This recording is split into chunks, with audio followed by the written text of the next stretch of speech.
Good morning, students.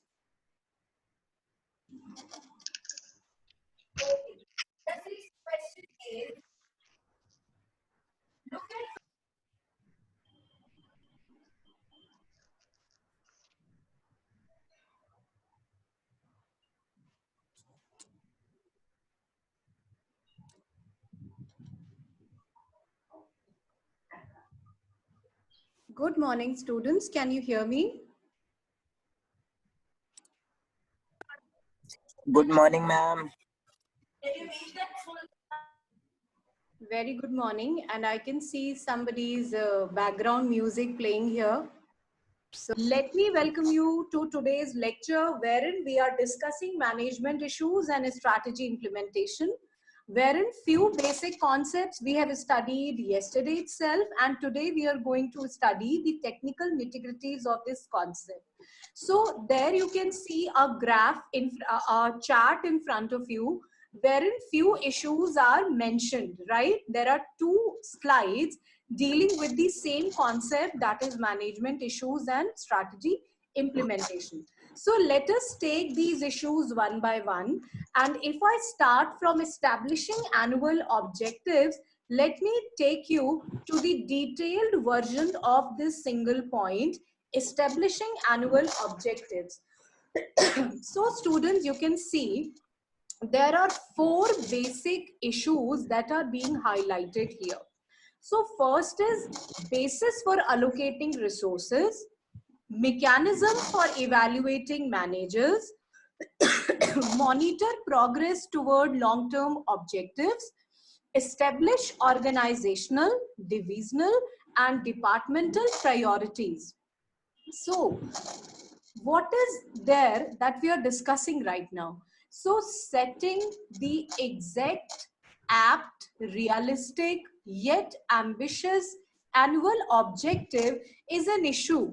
Why? Because जितना आप अच्छा इशू ऑब्जेक्टिव डिसाइड करोगे, जितना रियलिस्टिक और जितना एक ऐसा ऑब्जेक्टिव जिसमें आप थोड़ा सा अपने कैपेबिलिटीज को भी नोटिस कर रहे हो कि आप कितना वर्क कर सकते हो, और आप थोड़ा सा अपने लिमिटेशंस को पुश भी कर रहे हो, अपने लिमिट्स को पुश भी कर रहे हो कि थोड़ा बेटर परफॉर्म करने के लिए, इस तरीके के ऑब्जेक्टिव्स को जब आप वर्कआउट करोगे अपने आप टुवर्ड्स दोज ऑब्जेक्टिव्स, आपका परफॉर्मेंस भी गियर अप हो जाएगा, right? So now knowing that के एनुअल ऑब्जेक्टिव्स फिक्स करना बहुत इंपॉर्टेंट है और बहुत इंपॉर्टेंट इशू है, क्योंकि इसी के बेस पर आप रिसोर्सेज अलोकेट करोगे. Now, what do we mean when we say allocating the resources? Let me first address this painter of the group. So, I have never... so, 1 second, students. So, students, we were talking about whatever annual objectives you finalize, you allocate resources based on those objectives only. Now you would say, what is important here? We all know that whatever is the objective, we need to allocate resources. But students, so many times we have discussed underutilization of resources, overutilization of resources. All these concepts will definitely go out of the window if we fail to establish concrete objectives and we fail to allocate resources accordingly. All right. So we will only be able to optimize the resource usage only when we are able to establish clear objectives, right? So this is an issue. Next is mechanism for evaluating managers. Now, students, what happens whenever there are objectives, those objectives in one hand, they push the company to perform better. At the same time, they also become a parameter to evaluate the performance of the manager. So if my manager is supposed to deliver the target of 500 crore rupees of turnover, but he ends up delivering only 300 crore of rupees of turnover, do you think you will be giving him laurels? No, you would rather be judging him for performing under. So this is one automatic mechanism that helps you evaluate the manager's performance. So again, it is an issue to, identify and establish the concrete objectives. Moving further, monitor progress toward long-term objectives. Now, your long-term objectives, like we already discussed in initial lectures of our classroom, are some objectives, where you invest the entire life of the company, that are very well reflected in the vision and mission of the company. Now, if you want to attain those long-term objectives, your annual objectives should be absolutely in rhythm with those objectives, right? So these objectives, these annual objectives, their establishment is very concrete, because ultimately they will become the progress report towards the long-term objective. Am I making some point here? Are you understanding the point? Yes, ma'am. Right. Yes, ma'am. Good. Very nice. So moving further, establish organizational, divisional and departmental priorities. So, again, I will never be able to know what should be my priority if I don't know my own objective. Clear? For example, during this period of lockdown, suppose this is an example I'm giving at a personal level, and we will eventually apply it at the level of a corporate. So suppose I'm talking about this lockdown period and myself as an individual in this lockdown. Now I am committed to, develop myself, to enhance my skill. So whenever this lockdown gets over and I come out, I should be a better skilled person. How would I do that? Now when I know that skill is one area that I want to groom, I will definitely enroll myself with an online course in that area where I want to groom myself. So automatically in my priority, learning will get a place, and that to the topmost. However, I will continue doing work from home. However, I'll continue doing all the other activities I'm doing. But with a priority, I will assign 2 hours for my online courses as well. Are you getting what does that mean? So, Yes, ma'am. when we have clear objectives in our mind, our organizational, divisional, and departmental, all the priorities on their own come in a line, and we all definitely derive better efficiency then. So, I hope this point is clear to you.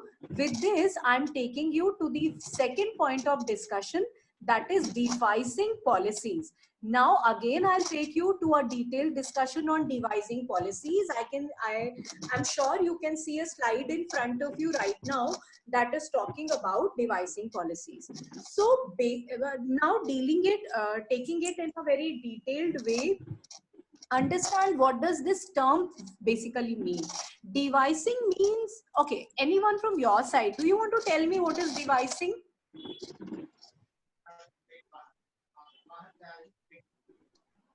All right. Okay. See, basically, devising is a word that comprises both planning and creating. Right. Devising is a word basically used for creating mechanisms. Policy is not only a document on paper, but policy is something that basically talks about entire mechanism, from thought up till implementation. Whatever deals with this total process is a policy. So here are these points talking in detail about devising the policies. So basis for solving recurring problems. So why this policy devising is an issue, is an important point, because it is a basis for solving such problems that are recurring in nature. For example, when we started taking online lectures, in all the classrooms, what was happening, that very often these students will join the classroom with, wrong IDs or fabricated IDs, and they will create all the indisciplinary activities. So during those first 2-3 days only, we identified that, okay, fine, this is happening. And in spite of regular threats and things, people are not stopping. So what did we do? We clearly downloaded the cyber crime document. and we could definitely find out that we are totally in place in that document. And now if the party from the other end, that is the student in our case, is not respecting the dignity of the platform, they can very well be sued under this act.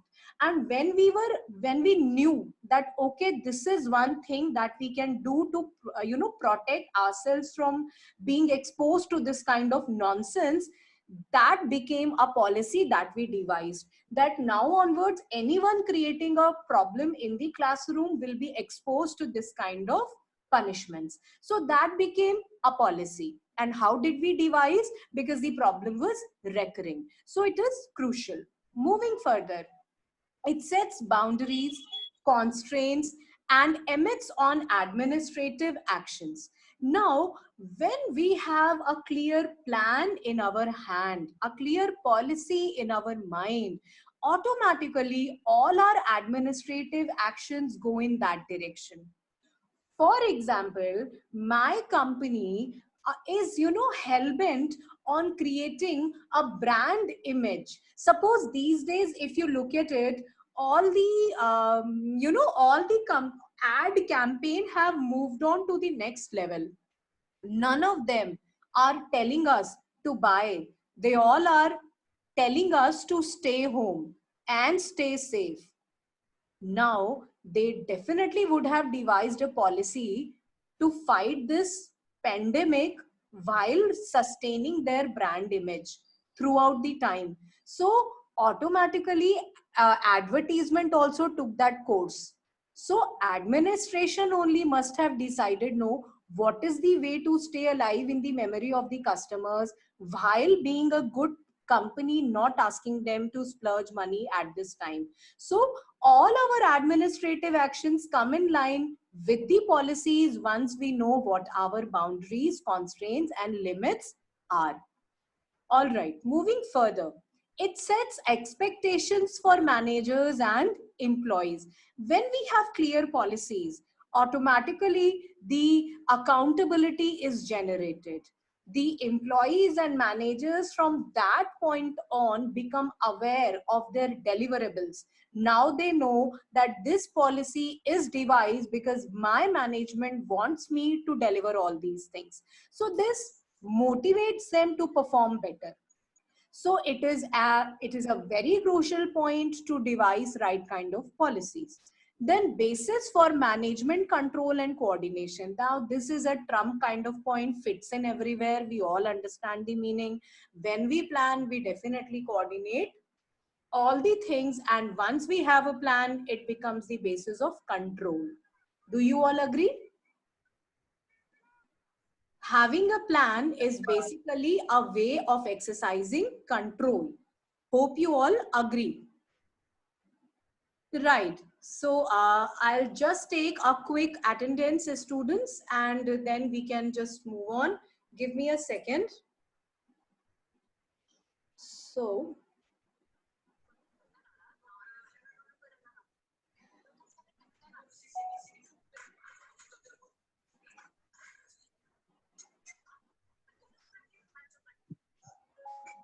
yeah, thank you. So, moving further, we were talking about our next point, and that is, let me take you back to the original slide that talks about,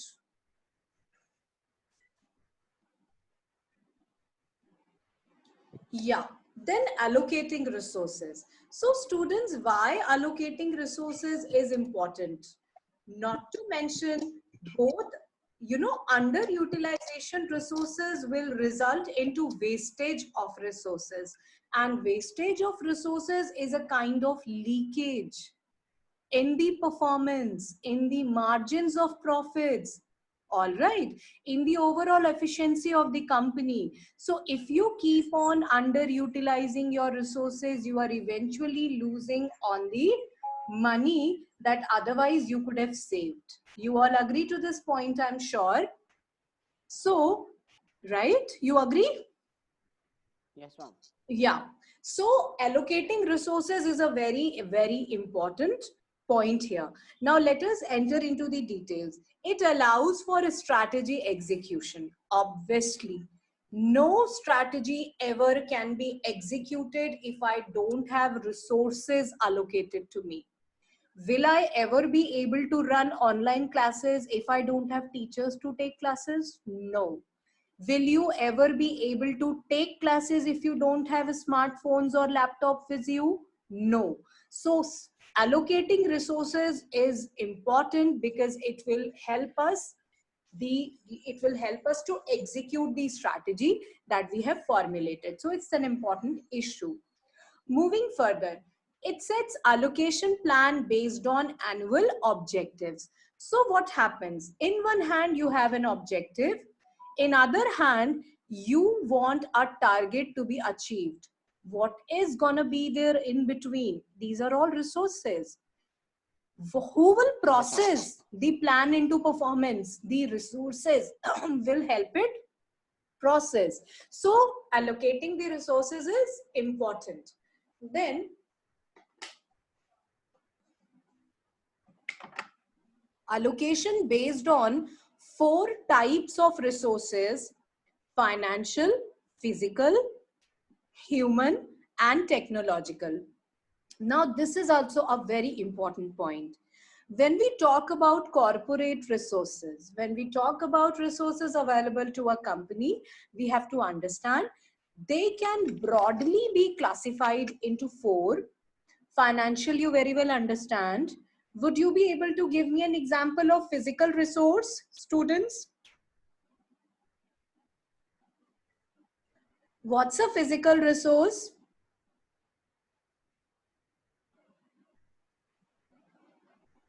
Your smartphone and my laptop right now is a physical resource. Okay. All the teachers conducting the lecture and students attending is the human resource. Technology is Zoom app. So loved. Zoom app is app that is so pampered and loved across boundaries. So all right, that reminds me, I asked you to dig it further. Could you find out Zoom app's protest? Where from is it coming? Yes, ma'am. Yes, ma'am. Siddhant said. So tell me, Siddhant, where from?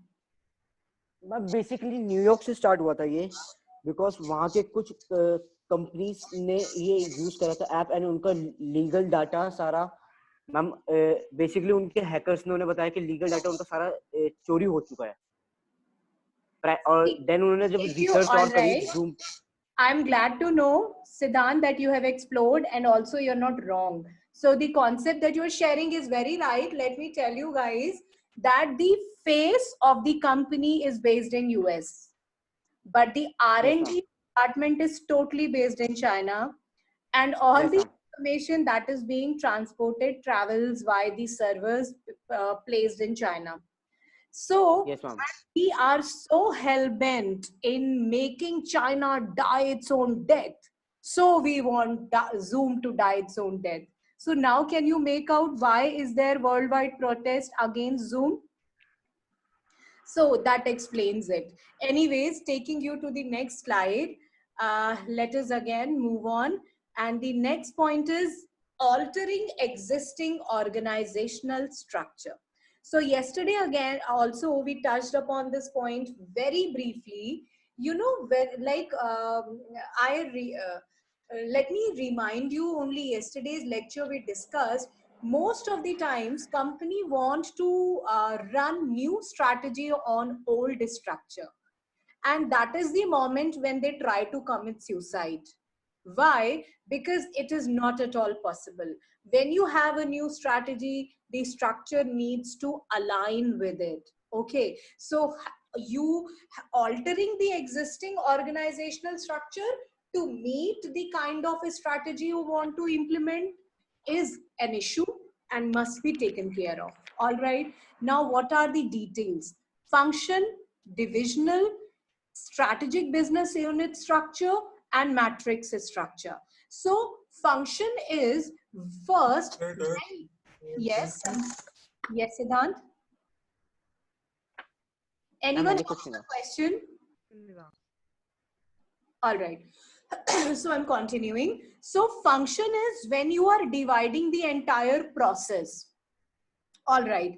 And you are trying to create those kind of alterations to enhance efficiency of the process. That is functional. Then you have support departments. Those are divisions. When you are altering divisions in order to align them with the new strategic structure, then that is divisional altering. Then strategic business unit structure, that is a massive altering.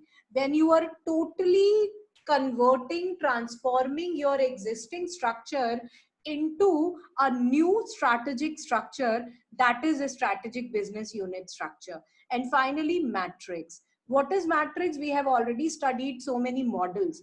When you try to apply or install a matrix in your existing business, obviously you just in your, you know, in the at the virtual level, you absolutely divide your entire organization to, you know, between those boxes that we have studied. So it's a massive alteration that happens, and all these kind of alterations are important if you really want to bring that strategic change as a result of the strategy that you have implemented. I hope this point is clear to you. If you have any questions, you can raise now. All right, so I'm dealing with a bunch of genius people here who are practically on top of everything. I'm so fortunate to teach you. Moving further. Ma'am Yeah. Ma'am एक चीज पूछनी थी, जो आपने matrix structure बताया इसमें, तो ma'am basically इस पॉइंट ऑफ टाइम में जो ये पर्टिकुलर है, तो मैम हम कौन सा मैट्रिक्स यूज करेंगे अगर करना भी होगा कंपनी के उसमें तो?